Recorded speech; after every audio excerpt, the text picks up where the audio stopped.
Wyatt is actually giving us a behind-the-scenes tour. We were just denied entry. We actually can't tour my new school building because you need to wear a hard hat. I just met this guy here. He is from Buffalo, New York, and he might have a slightly different accent than I do. So I'll put the kilograms up there as well. We're in front of the moose. What did I say? Standing behind? The moose is behind us. There we go. You want it spontaneous now. Absolutely. Welcome back to another English lesson. This is Speak English with this guy. My name is Brent, and today I am taking a road trip with my wife down a famous highway called Route 1, and we are currently in the town of Brunswick, Maine. But the reason we stopped was it looked like there was a really scenic place. And when I say scenic, it means probably beautiful with nature. And I think this place fits the bill. I think it is a very scenic place because there is a pedestrian bridge. But before we get to the bridge, let's read some signs in English. This area is tobacco free. Even if you don't know English, there is a picture there of what looks like a cigarette with a flame, and then you have kind of a cross going through it. Don't do it. If you do have a dog, the dog must be leashed at all times. Do you know what a leash is? I'll put a picture up of what a leash is. It's probably better to show you rather than tell you. But a leash just doesn't let a dog run away from you. English phrasal verb. And ticks. Gotta be careful of the ticks. Yeah, here where I live, there are quite a few ticks, and sometimes if you get a tick bite, it can lead to something called Lyme disease, which isn't fun. Look at this. This is the bridge. So I would call this thing a pedestrian bridge or a foot bridge because it's not made for cars. It's made for walking. And I would also call this a suspension bridge because it is being held together with those cables.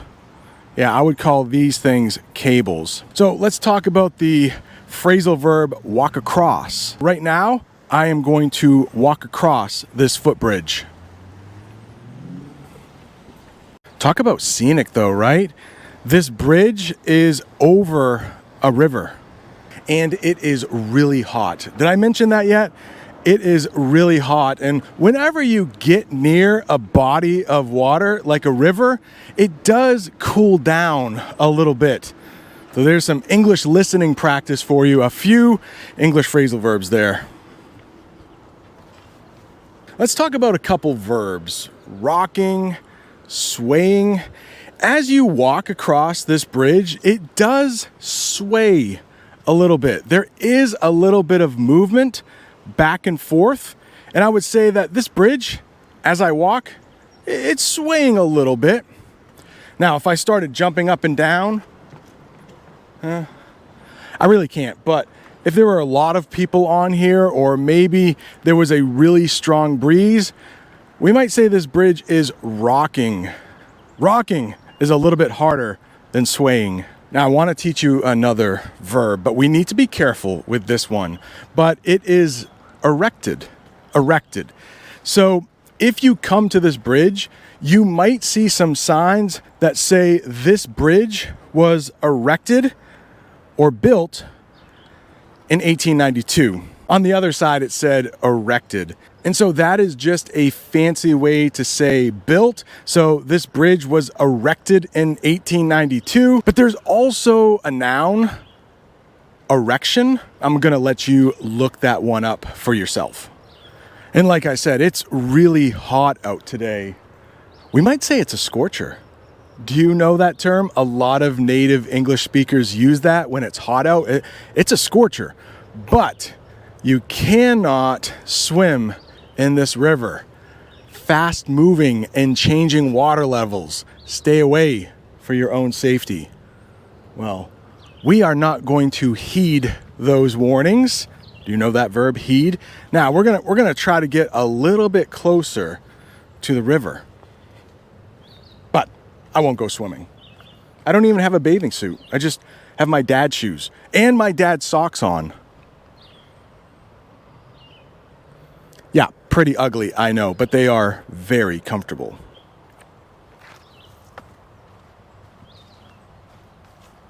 Oh yeah, it's nice here. We have the shade of the trees above us. There's actually a little bit of sand here, almost like a sandy beach. But again, we are not supposed to go swimming here.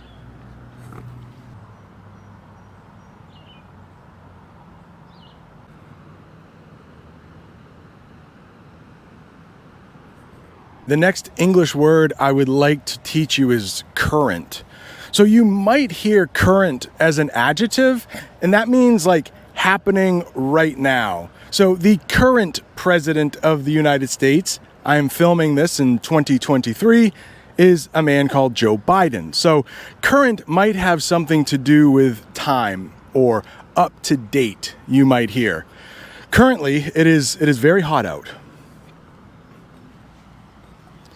But there is a noun that we use associated with a river like this, and that is also current. How quickly a water flows can be called the current of the river. And I'm not sure if you can tell, but the current is pretty strong today, which is why I'm sure they don't want you to go swimming. Let's talk about the English phrasal verb swept away.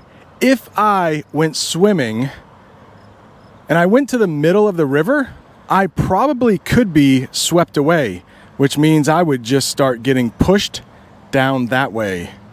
And I would probably have to be rescued by some paramedics. Paramedics, those are people who drive around in ambulances. Yeah, we definitely don't want to get too close because I think that current could sweep you away. It looks pretty strong, looks pretty powerful.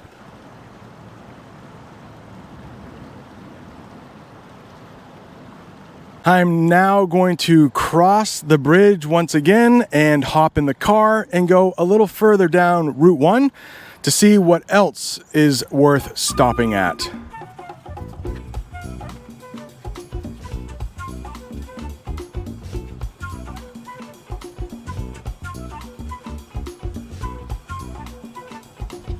Our next stop is actually going to be at a tap room called Mast Landing, and it's a brewery as well. They also have a kitchen if you want to order food, but let's go inside. Wyatt said he wouldn't mind talking to us, but this is still along Route 1. Route 1 is over there, and we were getting a little hungry, so we decided to stop for some french fries. I'm going to have a beer. I will probably drink that off camera, just for those of you who don't drink beer and think it's haram. Here's the food we got. We just got a little snack, some french fries, a small beer. Jamie is going to drink some water. That looks like a salt packet. Fries are always a little better with salt and ketchup, right? They even have a back deck where you could go if you wanted to have a meal and a drink maybe. But if you have a dog, you might have to eat out here. Dogs are welcomed, I think. There's a couple dogs over there, but I think you need to be outside. Look at that. That's the state of Maine's flag on the left, and on the right, you may have seen that one before. That's called the Stars and Stripes, the US flag. They even have a little dog bowl in case your dog gets thirsty. Wyatt was nice enough to let me interview him, help you with your English. So the first thing, Wyatt, I would like you to do is just introduce yourself to everybody. Yeah. Hey guys, I'm Wyatt. I live town over Brunswick, about 15 minutes from here. So grew up in the area and love working here at Mast Landing Brewing. Yeah, we were just in Brunswick. That's where that footbridge was. So Wyatt, what's your favorite part of your job? Yeah, I really like being able to interact with all the customers here, and I really enjoy talking about the beers that we brew here and recommending beers, letting people try them and really getting them to know which beers they like the best. All right, Wyatt, I got a question for you. What's your favorite beer here that you serve? Oh, that's a great question. We brew so many beers here at Mast Landing. probably about 52 unique beers a year. Adding all those up, I would have to say Shake Up Your Bones, which I don't have on my to-go menu right now, but we have it on draft right now. It's a double IPA, and yeah, one of my favorite beers just ever. Perfect. He mentioned to go, so you can actually take beer, leave with it, as long as you don't drink it. You can't drink it on the road. And he did mention draft, so that would come out of something called a keg. Wyatt is actually giving us a behind-the-scenes tour. What is this, like, would we call this a cooler? Yeah, this is our cooler. It's a little small for, you know, a space like this, but it has everything we need in here. You know, we have like 30 or 40 kegs in here at a time, and a few cases, which is, you know, a pallet of 6 4-packs of beer. We keep a few cases of each kind of beers, so hoping that we don't run out for our customers. Man, Wyatt, thanks a lot. Yeah. What a great guy, Wyatt. He took us into the cooler, showed us some things that not everybody else sees. They also have quite a bit of merch, we might say. They have some sweatshirts. Look at this. We call this a frisbee. That's a Mast Landing frisbee.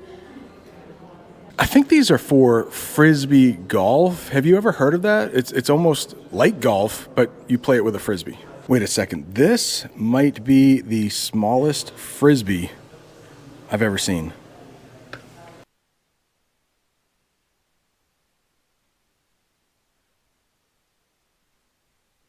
I don't know if you remember, but I did a whole live lesson on fries, different types of fries you can order.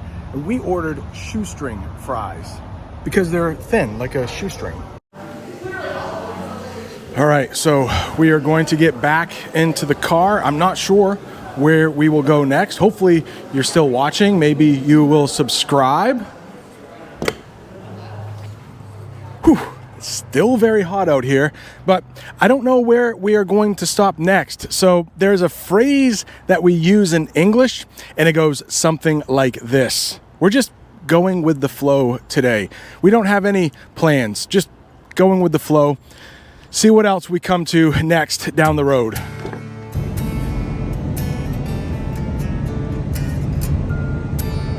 Now we are making a little pit stop, or we are taking a bathroom break at a McDonald's that's just off to the side of the road.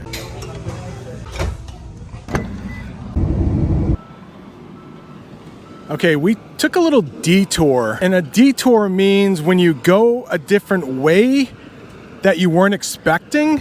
So this is my wife's school. Her name is Jamie. It is the summer, so she's not teaching, but this is what it looks like right now.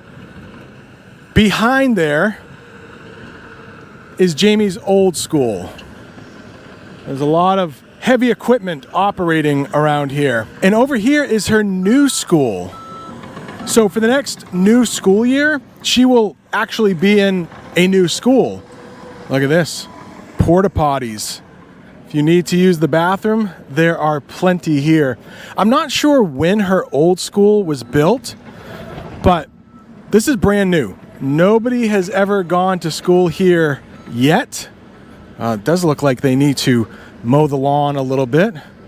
There's some building materials there, but it looks like it's going to be a really nice school. A lot better than the old one. I wonder how close we can get to the old one. You see that piece of heavy machinery right there? We would call that a bulldozer. Hopefully you can hear me. It's kind of loud, but I would like to teach you the English phrasal verb fenced off. I don't think, well, we probably could get through there, but her old school is fenced off, meaning there is a fence around every part of the building. They don't want you to get into it. I don't want to get in trouble and actually go into the construction site. So we'll stay here, but way back there on the other side, the school is actually fenced off. Looks like there's some broken windows there. Yeah, that school was probably built in the 1970s, maybe. Here's another look at the brand new school. Jamie is inside, seeing if we can film in there. Not sure, maybe we can. It looks like those guys are using a crane to maybe fix the windows. Maybe they are installing the windows or putting them in, or maybe they're just cleaning them. I can't quite tell. We were just denied entry into the new school. We can't go there, but yeah, they're not even close to finishing some parts. But Jamie's here, and she is willing to tell us why we can't get into the school. Hi, everyone. Hope you're doing well and enjoying summer or enjoying the weather you have where you're at. We actually can't tour my new school building because you need to wear a hard hat to protect your head from anything that may fall on you. And I have on sandals. So you have to wear closed-toed shoes to be able to walk around because there's so much debris around. Yeah, Jamie just mentioned closed-toed shoes. Not easy to say. Closed-toed shoes. Like the dad shoes. The great dad shoes. Those are closed toe. But Jamie is actually wearing some open-toed shoes. That's what you'll hear more often, open-toe shoes. Open-toed? Toed? Open-toe? Open-toed? Open toe, closed toe. Oh, not toad. No. Okay, toe. Not like the animal, a frog or a toad. Toe. Like fingers, but only on the feet. Are you ready for this one? The last stop on our journey down Route 1 in Maine. We're stopping at a candy store. Can you believe it? And they specialize in chocolate.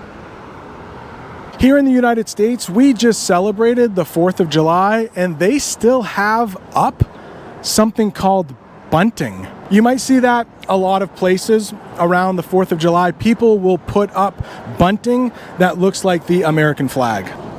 So I will make sure that I don't get any customers on film, but let's learn some English here. The first thing you'll see when you walk in are postcards. Yeah, we call these postcards. Actually, they might, no, hang on.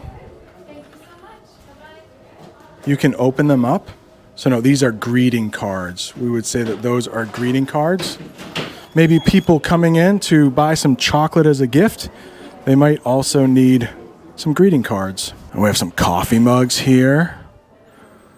Definitely a Maine theme going on. Looks like they sell way more than just chocolate here. Oh, look at this. Nice 4th of July display. All right, Needham's. Looks like they are made with coconut. And I'm going to try to interview the owner, and he might tell us a little bit more about Needham's. Wait a second, these things are called ding-dongs. What are ding-dongs? I've never heard of this. Chocolate covered, ding-dongs. I know what those are. Those are a pastry treat, very sugary. You can buy in regular stores. Oh, devil dogs. I will try to find a picture of devil dogs, but those are, there's a picture right there. Oh, it's right here. Okay. Makes my job easy. So those are the ding-dongs. Those are the devil dogs. More ding-dongs here. Milk chocolate versus dark chocolate. And I'm filming this in July, but it's never too early to start shopping for Christmas. It looks like there's a rack of Christmas ornaments here. Oh, that's a lobster trap. Maine is known for lobsters, and look at that. Santa riding a lobster. Before we leave, I definitely need to get some of those chocolate covered things. I just don't know which one. Oh, what about a chocolate covered devil dog? Let's do that. Chocolate covered devil dog. I do have my credit card ready. Did you want a bag? No, thank you. I don't need a bag. $8.39. Okay, it's $8.39, so I'm gonna. You can insert a tap right here. All right, I'll put my card right in there. I don't want to show you my card though. You might steal something from me, right? Thank you. Safety first. Awesome. Thank you so much. No, I don't need a receipt. I'll take a receipt, sure. We can learn the term receipt just in case you don't know. There you are. Hey, thank you very much. Yeah, have a good one. You too. This is our receipt. We'll go eat this in the car. As you know, I don't like eating on camera, but I did take a bite of this chocolate covered devil dog, and Take my word for it. It is delicious. I'm worried I might have chocolate in my teeth or something. Hey, I just met this guy here. He is from Buffalo, New York, and he might have a slightly different accent than I do. So let's talk to him. I don't even know his name. Sir, what is your name? John, John. And what brings you to this part of Maine? the chocolate mousse. Yeah, we were on our honeymoon last year, and we came in on a Sunday, and they were closed on Sunday. So we happened to be back this year, so we're like, we got to stop and see the moose. So how far out of your way did you drive to come see the moose? Probably about 20, 30 miles, but definitely worth it. Right. Thanks so much. Hey, have safe travels back to Buffalo. Thank you very much. Enjoy your time. Thank you. Are you a Buffalo Bills fan? Yes, I am. That's a football team here in the United States, an American football team, and I think they're going to do really well next year. I think they got a real good shot. Real good shot. Thanks, sir.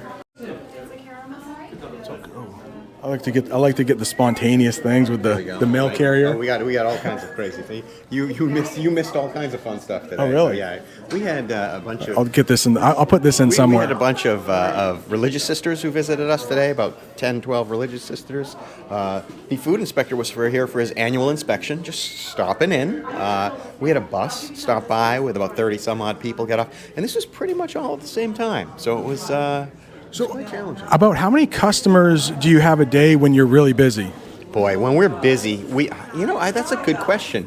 I would probably say on super busy days, probably about 500, 1,000 different visitors. Like for our holidays, Valentine's Day, Christmas, big days in the summer, we easily see 700 visitors, 1,000 visitors a day. Wow. So we just celebrated 4th of July. How is that as a holiday? Is that a big one for you, or are there other bigger ones? It's not. It's a big one, but it's not as big. 4th of July here in Maine sort of kicks off our summer season, so it's a little bit early on our summer season. But the bigger holidays for us are Valentine's Day, when there are guys who have forgotten to get something and they're streaming through the door, and there's a line out the door to try to get the fresh strawberries that we dip in chocolate, those types of things. Christmas is a big one. Easter is a big one. And summer is, after the 4th of July, really sort of a rocket ride for us here in Maine. Really? Yeah. And when you say rocky ride, Rocket ride. Oh, a rocket ride. Rocket ride. Like straight up. Did you get the sound effect? Straight up. We're standing behind a 1,700-pound moose, and we do use pounds here in the United States. I'll put the kilograms up there as We're well. in front of the moose. What did I say? Standing behind? The moose is behind us. There we go. You want it spontaneous now. Absolutely. As an English teacher, I should know the difference between front and back. You're just nervous in Lenny's presence. You were like, you just got tripped up because Lenny is here. He's a little intimidating, that's for sure. He's 1,700 pounds of chocolate? Yes, that's right. There's a metal frame underneath him because chocolate will not hold its own weight. When you have antlers and when you have legs like this, the chocolate will not hold its own weight, so you need actually a structure underneath him. But after that structure, it's chocolate, 1,700 pounds. And how often, okay, so it's really hot out today. Yes. It is pretty cool in here, but how do you prevent him from melting? Yes, we have central air that's piped in from the ceiling. You can see our vents here. We also have a new unit. That's actually a new unit there that keeps this area super cool, and we hope not to lose power in the summer. Oh my gosh, A lot okay. of it is hope. A lot of it is hope.